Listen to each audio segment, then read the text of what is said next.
আসসালামু আলাইকুম রহমতুল্লাহি ওয়া বারাকাতুহু।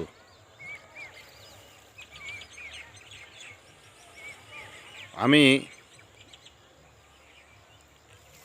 সমসাময়িক একটা বিষয় নিয়ে আপনাদেরকে মেসেজ দিতে চাই, যেটা হচ্ছে যে মৃত্যু এমন একটা জিনিস, আপনি কিছুক্ষণ পরে মারা যাবেন না এ নিশ্চয়তা নেই, বা আপনি যে যুগ যুগ বেঁচে থাকবেন এ নিশ্চয়তাও নেই। কিন্তু আমরা কেউই এই কথাটাকে স্মরণ করি না, কর্ণপাত করি না বা গুরুত্ব দেই না। যদি তাই দিতাম তাহলে দুনিয়া নিয়ে আমরা এত ব্যতিব্যস্ত থাকতাম না।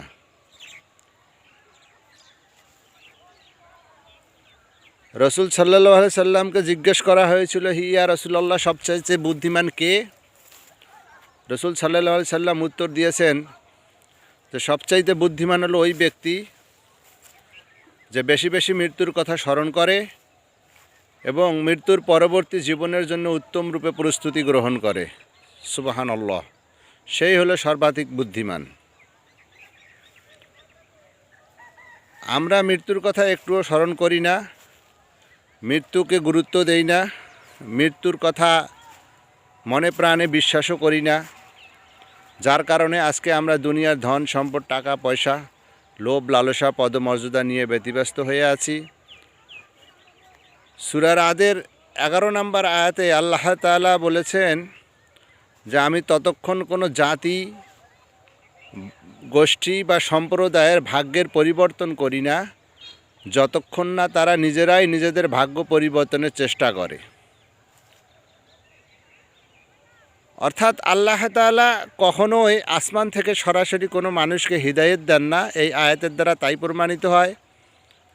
আমাদেরকে চেষ্টা করতে হবে সঠিক পথে থাকার, কোরআন অনুযায়ী জীবনযাপন করার, হাদিস অনুযায়ী জীবনযাপন করার। তো চেষ্টার মাধ্যমে আল্লাহ তাআলা আমাদেরকে হেদায়েত দান করবেন, আমাদের ভাগ্যের পরিবর্তন করবেন ইনশাআল্লাহ। আল্লাহ তাআলা আমাদের সবাইকে সঠিক কোরআন এবং হাদিস অনুযায়ী জীবনযাপন করে চলার তৌফিক দান করুক।